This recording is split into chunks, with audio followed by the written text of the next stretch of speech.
जब हम तहकीक करते हैं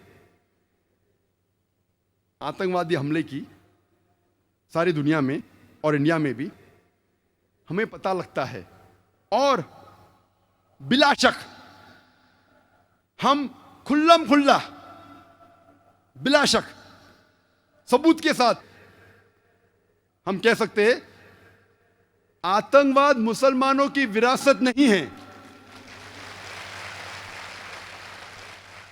आतंकवाद मुसलमानों की विरासत ही नहीं है, बल्कि स्पेशलिटी भी नहीं है, खुसूसियात भी नहीं है। इस्लाम में आतंकवाद को बढ़ावा दिया ही नहीं जाता है। इस्लाम डजंट एनकरेज टेररिज्म।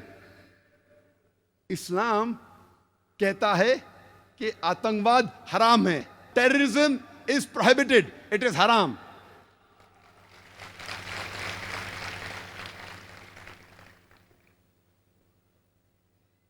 जब हम तहकीक करते हैं जितने आतंकवादी हमले हुए दुनिया में, इंडिया में, हमें पता लगता है कि सब टाइप के आतंकवादी है। कैथलिक आतंकवादी है, क्रिश्चियन आतंकवादी है, हिंदू आतंकवादी है, यहूदी आतंकवादी है, मुस्लिम आतंकवादी है, सिख आतंकवादी है, बुद्धिस्ट आतंकवादी है, कम्युनिस्ट आतंकवादी है, सेक्युलर आतंकवादी है। When we do a survey, we come to know that there are all types of terrorists. There are Catholic terrorists, there are Christian terrorists, there are Jewish terrorists, there are Hindu terrorists, there are Muslim terrorists, there are Sikh terrorists, there are Buddhist terrorists, there are secular terrorists, there are communist terrorists. So why do you say that terrorism is a Muslim monopoly? So क्यों आप कहते हैं आतंकवाद मुसलमान की विरासत है? और क्योंकि मैं इस्लाम और तकाबुल मज़ाहिब का तालिब इल्म हूँ, इस्लाम एंड कंपैरेटिव रिलीजन का तालिब इल्म हूँ, मैं ये तो नहीं कह सकता हूँ कि 100% सारे मजहब कहते हैं कि बेगुनाह को मारना हराम है। मैं ये नहीं कह सकता हूँ, क्योंकि मैं जानता हूँ कुछ मजहब कहते हैं कि मार सकते, लेकिन ये कह सकता हूँ जरूर कि अक्सर सारे मज़ाहिब ये कहते हैं कि बेगुनाह को कत्ल करना हराम है, गुनाह है। और इन सारे मज़ाहिब में से अव्वल नंबर जो बेगुनाह इंसान के कत्ल के खिलाफ है वो है इस्लाम।